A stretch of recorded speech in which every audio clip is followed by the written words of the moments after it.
এবার সিবিআই এর নিশানায় প্রাক্তন তৃণমূল সাংসদ মহুয়া মৈত্রের প্রাক্তন বান্ধব জয় আনন্দ দেহাদ্রাই।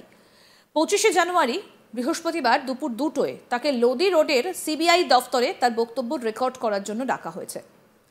মহুয়া মৈত্রের বিরুদ্ধে প্রাথমিক তদন্তের জন্যই এই তলব।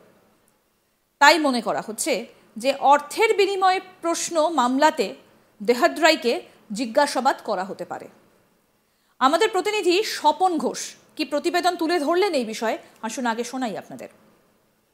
মহুয়া মৈত্রের প্রাক্তন বান্ধব বা বয়ফ্রেন্ড বলে পরিচিত জয় আনন্দ দেহাদ্রাই, যিনি সুপ্রিম কোর্টের বিশিষ্ট আইনজীবীও, তাকে সিবিআই তলব করেছে 25শে জানুয়ারি বৃহস্পতিবার। এবং তাকে মহুয়া মৈত্রের বিরুদ্ধে যে অভিযোগ ক্যাশ ফর কোয়ারি, সেই মামলায় তাকে জিজ্ঞাসাবাদ করতেই সে বিষয়ে কিছু তথ্য জানার জন্যই তাকে ডেকে পাঠানো হয়েছে। সিবিআই নোটিশ দিয়েছে এই আইনজীবীকে এবং 25শে জানুয়ারি তাকে যেতে হবে। এবং সেই নোটিশে উল্লেখ করা হয়েছে যে যেহেতু আপনি এই বিষয়টা সম্পর্কে অবগত, তথ্য এবং ফ্যাক্টস এবং সার্কামস্ট্যান্সেস সম্পর্কে আপনি অবগত, সেই কারণে আপনাকে এই বিষয়ে বেশ কিছু বিষয় জানতে চাওয়া হবে, এটা উল্লেখ করা হয়েছে। এবং সাবজেক্ট যেটি বলা হয়েছে সেটা হচ্ছে গিয়ে মহুয়া মৈত্রের বিরুদ্ধে যে অভিযোগ নগদের বিনিময়ে প্রশ্ন করা সংসদে, সেই সংক্রান্ত মামলাতেই তাকে জিজ্ঞাসাবাদ করা হবে। এবারে আপনারা জানেন যে গত বছর অর্থাৎ 2023-এর ডিসেম্বরে শীতকালীন অধিবেশন, লোকসভার শীতকালীন অধিবেশনেই ধ্বনি ভোটে সাংসদ মহুয়া মৈত্র, মানে সেই সময় যিনি সাংসদ ছিলেন, এই মুহূর্তে সাংসদ নেই, তাকে বহিষ্কারের সিদ্ধান্ত নেওয়া হয়। ধ্বনি ভোটে সেই সিদ্ধান্ত কার্যকর হয় এবং লোকসভার যে এথিক্স কমিটি, সেই এথিক্স কমিটির রিপোর্ট যেটা সুপারিশ করে সেই রিপোর্টের ভিত্তিতেই কিন্তু পুরো প্রক্রিয়াটা এগোয়।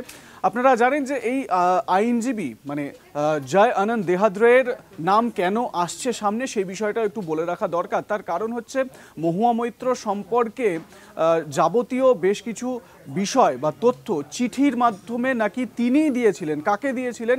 বিজেপি সাংসদ নিশিকান্ত দুবে। এবার নিশিকান্ত দুবে সম্পর্কেও বলে রাখি, তিনিই হচ্ছেন গিয়ে মহুয়ার বিরুদ্ধে এই অভিযোগটি এনেছেন যে তিনি সংসদে যে সমস্ত প্রশ্নগুলো করেন, সেই প্রশ্নগুলোর বিনিময়ে দেশের একজন স্বনামধন্য ব্যবসায়ী দর্শন হীরানন্দানী এবং তার সংস্থার কাছ থেকে তার জন্য টাকা পান, উপঢৌকন পান বা বিভিন্ন রকমের ঘুষ, যেটাকে খুব সাধারণ বাংলায় যদি বলা হয়, সেই ধরনের তিনি সুবিধা পেয়ে থাকেন।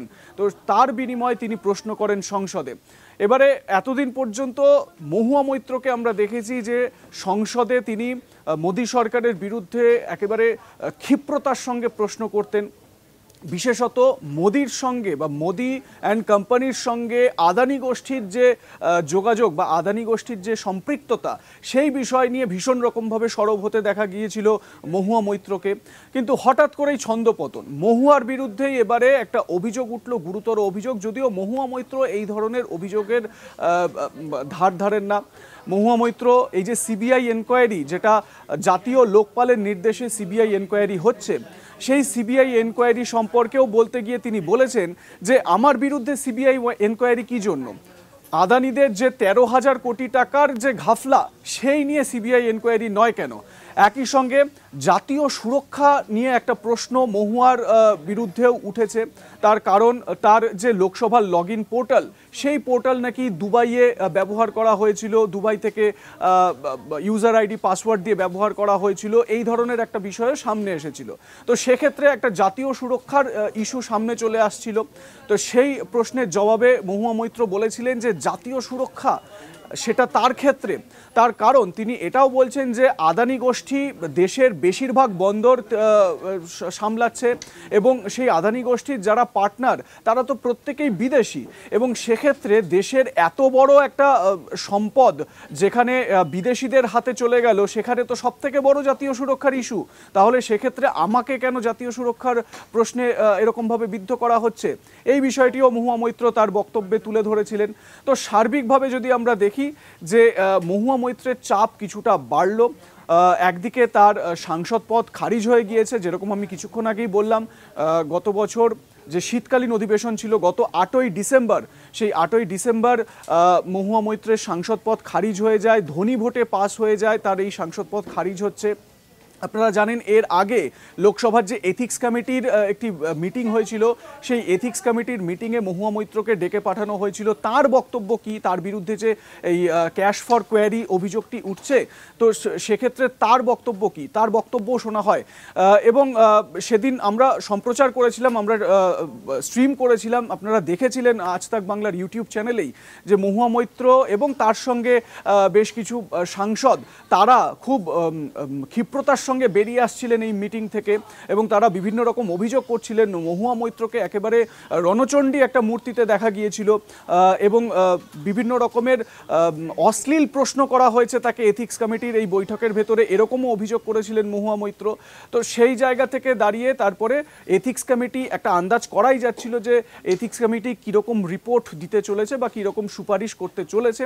তো সেই সুপারিশ লোকসভার স্পিকার ওম বিড়লার কাছে পেশ করা হয়, এবং তারপর সর্বসম্মতিক্রমে যে ধ্বনি ভোট হয়, সেই ধ্বনি ভোটে মহুয়া মৈত্রকে বহিষ্কার করা হয় শীতকালীন অধিবেশনে, অর্থাৎ তার সাংসদ পদ খারিজ হয়ে গিয়েছে। এবং আপনারা জানেন যে তার দিল্লিতে যে তার যে বাংলো, সরকারি যে বাংলো, সেই বাংলো থেকেও তাকে সরে যেতে বাধ্য হয়েছেন মহুয়া মৈত্র।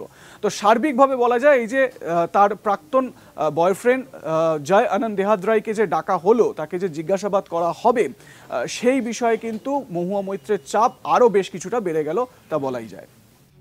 প্রসঙ্গত আপনাদের বলি যে নদিয়ার কৃষ্ণনগরের তৃণমূল সাংসদ মহুয়া মৈত্রের বিরুদ্ধে নগদ টাকা এবং অর্থের বিনিময়ে আদানি ইস্যুতে সংসদে প্রশ্ন করার অভিযোগ ওঠে।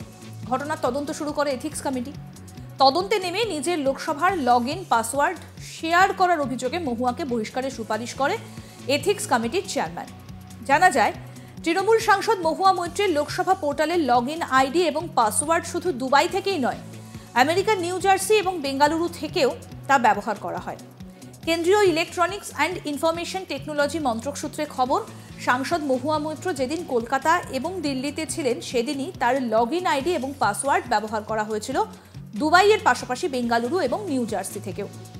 যদিও আগেই মহুয়া স্বীকার করেন যে তিনি ব্যবসায়ী দর্শন হীরানন্দানীকে তার লোকসভা পোর্টালের লগইন আইডি এবং পাসওয়ার্ড দিয়েছিলেন। যদিও একই সঙ্গে মহুয়া এও জানিয়েছিলেন যে তিনি ব্যবসায়ী হীরানন্দানীকে তার লগইন আইডি এবং পাসওয়ার্ড দিলেও হীরানন্দানী নিজে কোনো প্রশ্নের উত্তর পোস্ট করেননি। সম্ভবত তার অফিসের কেউ প্রশ্নমালা টাইপ করে পোস্ট করেছিলেন। একই সঙ্গে তিনি জানান, প্রশ্নগুলি পোস্ট করার পর তার মোবাইলে ওটিপি আসে। সেই সময় নাকি তিনি এক ঝলকে দেখে নেন প্রশ্নগুলো। এরপর সেই ওটিপি তিনি শেয়ার করেছিলেন ব্যবসায়ী হীরানন্দানীকে। তারপর সেই প্রশ্নগুলি লোকসভার ওয়েবসাইটে পোস্ট করা হয়। তাই মহুয়ার মতে ব্যবসায়ী হীরানন্দানীর তার লগইন আইডি এবং পাসওয়ার্ড ব্যবহার করার অভিযোগ ভিত্তিহীন। এরপর 8ই ডিসেম্বর সংসদে পেশ করা হয় বহু প্রতীক্ষিত এথিক্স কমিটির সেই রিপোর্ট, এবং 495 পাতার সেই রিপোর্ট পেশ করা হয় লোকসভার স্পিকার ওম বিড়লার কাছে। তারপর প্রায় আধ ঘন্টার মধ্যে নির্ধারিত হয়ে যায় মহুয়া মৈত্রের সাংসদ ভাগ্য। ধ্বনি ভোটের মাধ্যমে খারিজ হয়ে যায় মহুয়ার সাংসদ পদ, যদিও বিরোধীদের দাবি মেনে এ নিয়ে কোনো আলোচনা হয়নি। এছাড়া মহুয়া মৈত্রকে তার আত্মপক্ষ সমর্থনে কিছু বলতেও দেওয়া হয়নি। বহিষ্কারের পর সংসদের সিঁড়িতে দাঁড়িয়ে বিজেপির বিরুদ্ধে তোপ দাগেন মহুয়া মৈত্র। বহিষ্কৃত তৃণমূল সাংসদের অভিযোগ একতরফাভাবে তাকে কাঠগড়ায় তোলা হয়েছে, এবং এর পেছনে নাকি রয়েছে ভিন্ন উদ্দেশ্য। আরও আপডেট পেতে আজ তাক বাংলার ইউটিউব চ্যানেল সাবস্ক্রাইব করুন, নোটিফিকেশন পেতে বেল বাটন অপশন প্রেস করুন। এই ভিডিও সম্পর্কে আপনাদের মতামত জানান, কমেন্ট করুন, শেয়ার করুন, হোয়াটসঅ্যাপে ফলো করুন আজ তাক বাংলা।